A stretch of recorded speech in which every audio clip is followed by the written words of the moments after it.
Sofia. It's actually becoming one of my favourite cities, but I can't quite put my finger on why. One of the guys in the hostel said that it's because Sofia is located on some energy lines. I'm pretty sure it's not because of that. It's just got a really good vibe to it. I've not been in this area at all, and there's quite a bit of street art, a bit like in Veliko Tarnovo. Just over here looks like the typical market with your fruit and veg and everything. But over here there seems to be an indoor market, and I've just seen a sign saying Holy Smoked BBQ. So this might be a bit of a street food type place. They've got a barbecue place there, which smells pretty amazing. It's all wood barbecue and pop-up craft beer and live music. So it looks like night time. This might be a pretty cool place to hang out. Well, I've just seen a shop selling strawberries, and they were 3.5 lei for a kilo. Now, whenever I've seen strawberries, they've always been really expensive. So I thought, well, 3.5 lei, that's about £1.50, so it's probably not going to buy me many strawberries. I don't know how many strawberries are in a kilo, but I thought I'll go for some of that. They smell really good. Good deal. I've got a chuffing sack full. Healthy start to the day. Got some more strawberries here. Let's see how much these are. 3, so they get cheaper as you get further in. That's a lovely dill. Cabbages. Right, let's see what these strawberries are like. You're okay. Half a kilo would have been enough. So this church behind me, just near the old market, it's called St. Cyrils, and I'd not got this saved on any map or anything, and as you can see from the outside, it looks like it needs a bit of renovation, but on the inside it's absolutely beautiful. It's got all the fresco artwork all over the walls, like what we saw in the Rila monastery, and it also had the glass cabinet just to the left as you go in, with what appears to be pieces of bone of some of the historical religious people. These are the cabinets that people go up and kiss, even during these times. Yesterday I was told that in the churches you will see people, some people wearing masks, some people not wearing masks, and that's because the people who are not wearing masks believe that the church will protect them from the virus. I put the mask on. Well, when I came up to the market, I was pretty much expecting just a market, but we've got craft beer, we've got a barbecue setting up, we've got live stage, and they're playing Motown and Sly and the Family Stone, and it's bloody wonderful. I don't want to leave, but I've got so much to do. This is my last day in Sofia. Man, this city's becoming one of my favourites. I was chatting with some guys in the hostel last night. One guy from Norway, I think he was from. He's been in the hostel since November. He's been travelling around Europe, and he's got to Sofia and he's just stopped travelling. He's just staying here. There was another guy, an Irish guy, great lad, and I was chatting to him, and I asked him how long he'd been here, as in here in this hostel. 18 months.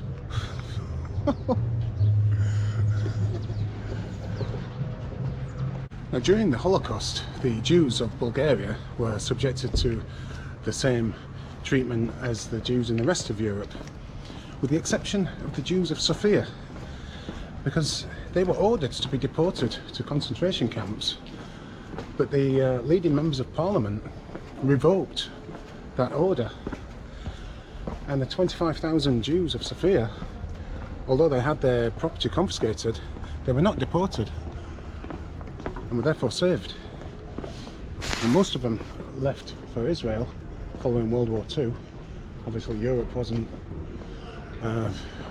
considered a safe place to be, but there is still a synagogue right here.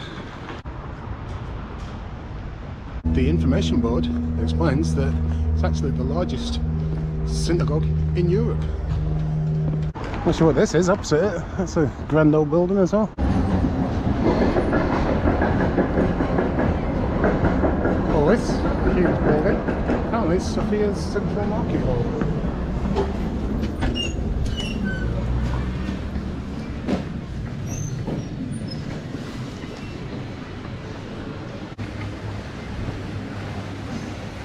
Oh, we have Chinese food over here. Taiwanese food.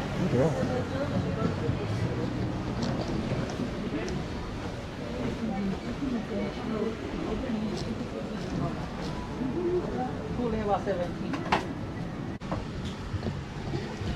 I was going to get a bit of everything, but it just piled all this rice on, so I thought that'd be enough. There's chicken in there as well. Looks lovely. Less than £1. So good. And just outside the market, this little art bazaar market or something. Handmade chocolates. All seems to be like jewellery and clothes and things. Organic makeups and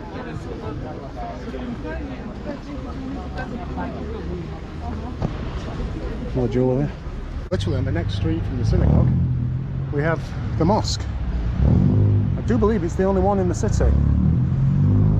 Now, the doors are open, but when you go into a mosque you have to take your shoes off, don't you? And I really don't want to subject the local Muslims to the stench of my feet. Sofia is really surprising me because I thought I'd kind of done most of it already. And then I find that amazingly cool market, then the synagogue, then the Central Hall market with the amazing Taiwan food, then the mosque, and then this, all within the same area. So it's the Sofia History Museum. What a beautiful building now. This is the entrance to the Sofia Metro, and this is just what you get in the metro stations.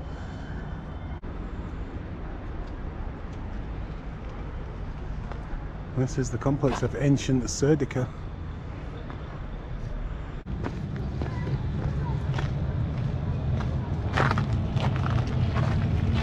Not exactly sure.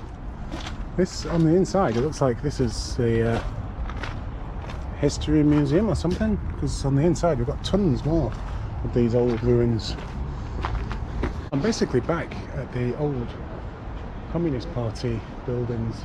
Where else would you come to a city where you go into the underground and you find things like this?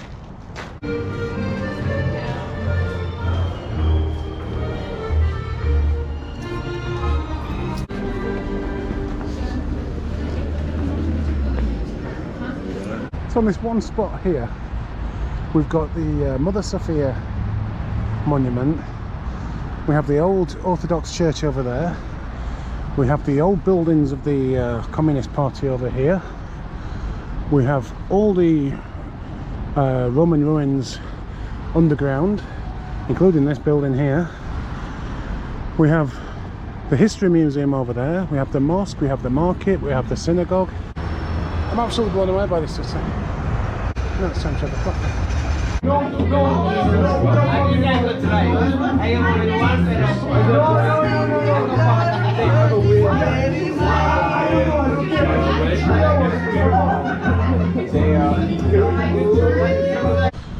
Well, that's it for Sofia.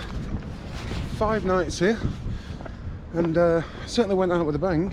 Bit of a slow start, and my bus leaves in about half an hour to take me to Plovdiv, which is my next destination.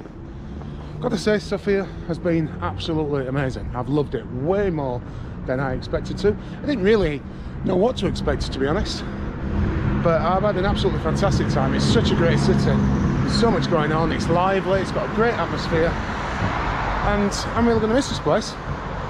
And I think it's a place that I might come back to be honest. The hostel was rough around the edges, but great social atmosphere. Loads of people there who literally, you know, were on their travels and they got there and then they've just stayed there.